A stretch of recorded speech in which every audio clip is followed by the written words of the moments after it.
Halo semua, Shalom. Senang bisa berjumpa kembali ya. Lama kita tidak ketemu. Dan Kak Kris juga ucapkan selamat datang bagi adik-adik peserta didik baru. Selamat bergabung dalam keluarga besar SMP Binakarya.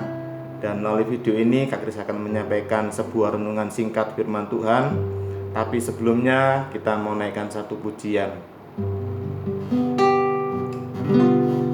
Ku yakin saat kau berfirman, ku menang saat kau bertindak. Hidupku hanya ditentukan oleh perkataanmu. Ku aman karena kau menjaga. Ku kuat karena kau menopang. Hidupku hanya ditentukan oleh kuasa-Mu. Bagi Tuhan tak ada yang mustahil. Bagi Tuhan tak ada yang tak mungkin. Mukjizatnya disediakan bagiku. Ku diangkat dan dipulihkannya. Bagi Tuhan tak ada yang mustahil. Bagi Tuhan tak ada yang tak mungkin. Mukjizatnya disediakan bagiku. Ku diangkat dan dipulihkannya. Ku diangkat dan dipulihkannya. Ku diangkat dan dipulihkannya.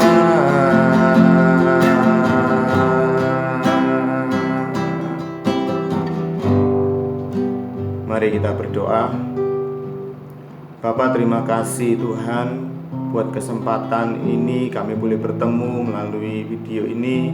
Biar Tuhan Yesus Engkau mengurapi kami semua, berikan kami hikmat dan pengertian-Mu, sehingga saat kami mendengarkan firman-Mu, kami boleh Tuhan semakin hari semakin mengasihi Tuhan, semakin hari semakin boleh cinta kepada Tuhan. Terima kasih ya Tuhan.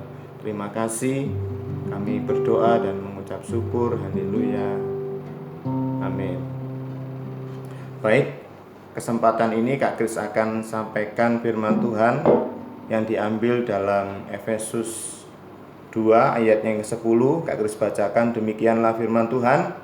Karena kita ini buatan Allah, diciptakan dalam Kristus Yesus untuk melakukan pekerjaan baik yang dipersiapkan Allah sebelumnya. Ia mau supaya kita hidup di dalamnya.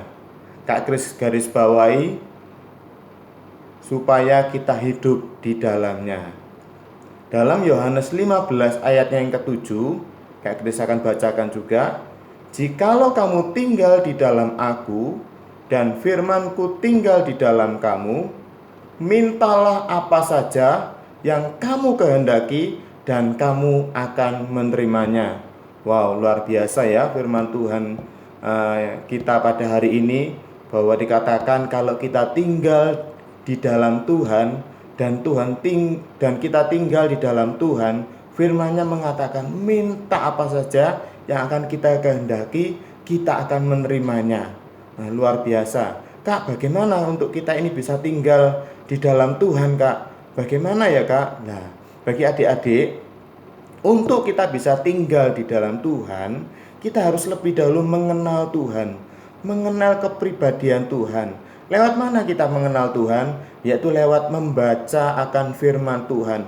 Di situ akan tertulis sifat-sifatnya Tuhan, karakternya Tuhan, bagaimana Tuhan itu akan bertindak, bagaimana Tuhan itu berperkara. Melalui firman itulah kita akan mengetahuinya.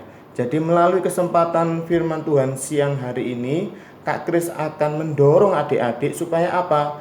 Adik-adik mulai belajar firman Tuhan, mulai menggali firman Tuhan. Bacanya pelan-pelan saja, tidak perlu banyak juga tidak apa-apa. Yang penting saat kita membaca, kita mengerti akan firman Tuhan itu. Dari hal itu kita akan bisa melihat dari hari ke hari, tiba-tiba saja hidup kita ini bisa berubah, karakter kita bisa berubah. Mungkin adik-adik tadinya yang pemarah, tadinya yang gondokan, tiba-tiba itu bisa diperbaharui ya melalui firman Tuhan itu. Jadi setiap hal yang buruk dalam hidup kita, dari saat kita membaca firman Tuhan itu akan satu persatu itu akan diganti oleh Tuhan. Sehingga apa adik-adik? Saat Tuhan tinggal di dalam hidup kita, Tuhan itu tidak mau yang buruk, yang jelek, yang perbuatan kita yang tidak menyenangkan itu terus ada. Makanya pelan-pelan itu akan diganti oleh Tuhan. Sehingga saat itu diganti semuanya, Tuhan tinggal di dalam hidup kita. Nah, saat itulah keinginan kita, apapun yang kita kehendaki, Tuhan itu akan memberikannya. Kita akan menerimanya. Setiap apa yang kita minta di dalam Tuhan. Kalau Tuhan tinggal di dalam hidup kita, maka dari itu Kak Kris mendorong adik-adik semuanya yang melihat video ini, ayo belajar firman Tuhan. Cari Tuhan, kenali Tuhan dalam firman. Tuhan itu seperti apa? Nanti adik-adik bisa merasakan sendiri, bisa mengalami sendiri Tuhan itu seperti apa. Karena keselamatan itu tidak nunut, keselamatan itu tidak melalui orang lain. Kita sendiri nanti yang akan menerima keselamatan itu. Jadi satu persatu, pribadi lepas pribadi. Jadi kita harus cari sendiri Tuhan itu seperti apa, ngalami sendiri. Supaya apa? Supaya kita itu bisa menerima semua yang kita minta di dalam Tuhan. Baik adik-adik ya. Dan juga bagi adik-adik yang baru, selamat datang, selamat bergabung. Dan mudah-mudahan nanti kita ke depan bisa bertemu langsung, sehingga bisa menyampaikan firman Tuhan ini dengan lebih baik lagi. Mungkin ini renungan singkat dari Kak Kris. Kiranya ini bisa menjadi berkat bagi kita semua. Oke. Jaga kesehatan, jaga jarak, pakai masker, tetap ikuti aturan yang ada. Oke. Terima kasih, Tuhan berkati semua. God bless.